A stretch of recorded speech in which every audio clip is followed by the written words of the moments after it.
You're losing $200 every single month, and you have no idea where it's going.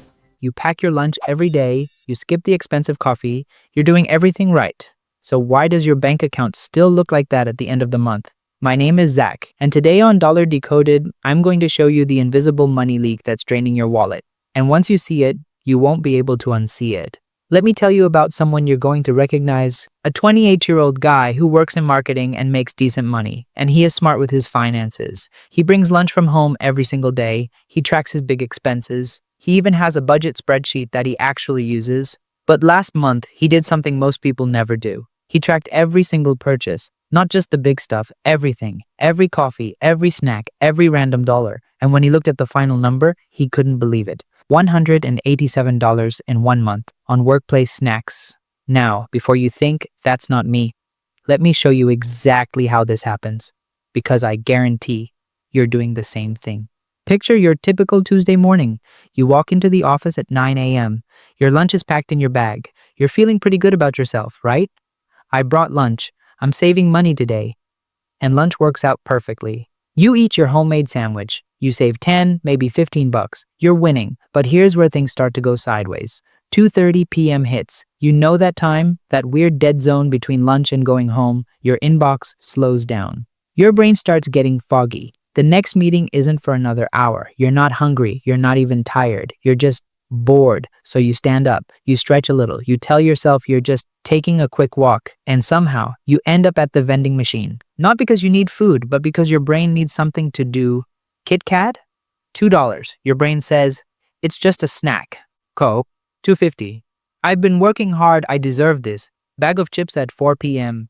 This is basically fuel for the rest of the day. Sound familiar? Here's the thing. You don't count it. It's too small to track, too cheap to matter, right?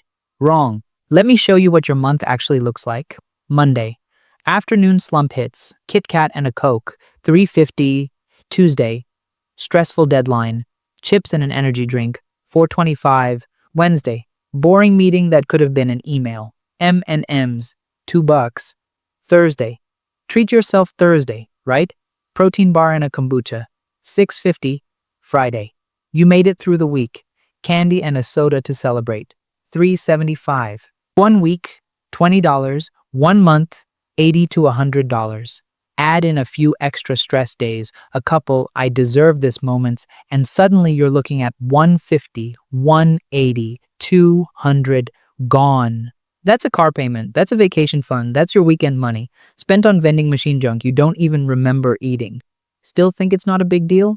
But wait, it gets worse, because those $200, that's just the direct cost. Let me show you what you're actually losing. If you took that same $200 every month and invested it in an index fund with a 10% annual return, in 5 years, you'd have $15,000.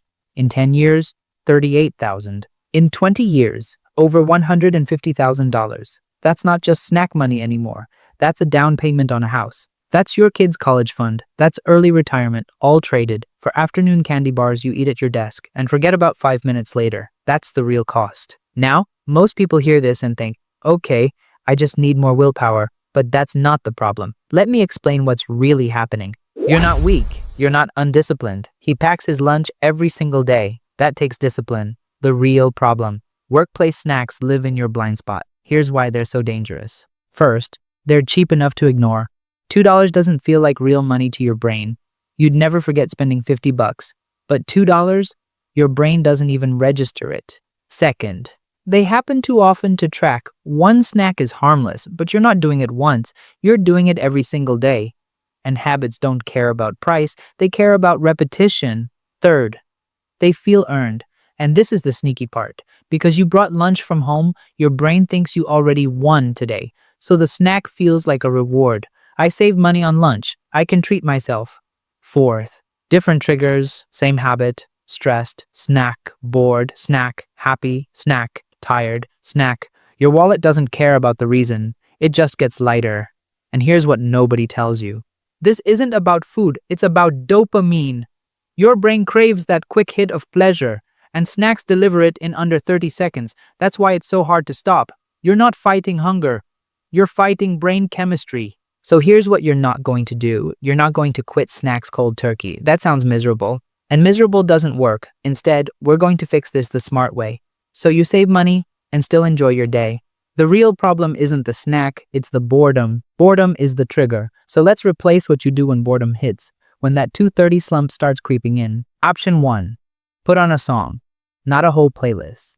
Just one song you love. 3 minutes of music can reset your brain completely. Option 2.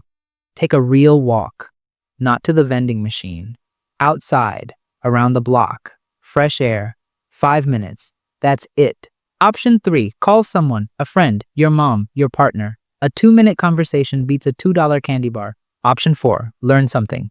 Pull up a 5-minute YouTube video. Listen to part of a podcast. Read 3 pages of that book on your phone. You don't need to be productive every second. You just need to give your brain something. That isn't sugar. Now here's the strategy that changes everything. Don't stop snacking. Just stop getting robbed. Here's what you do. Every Sunday you go to Costco or Walmart, wherever. You spend $5 on bulk snacks, trail mix, big bag, popcorn, the 24-pack, protein bars, whatever you actually like. Then you portion them out. 5 small bags or containers, 1 for each workday.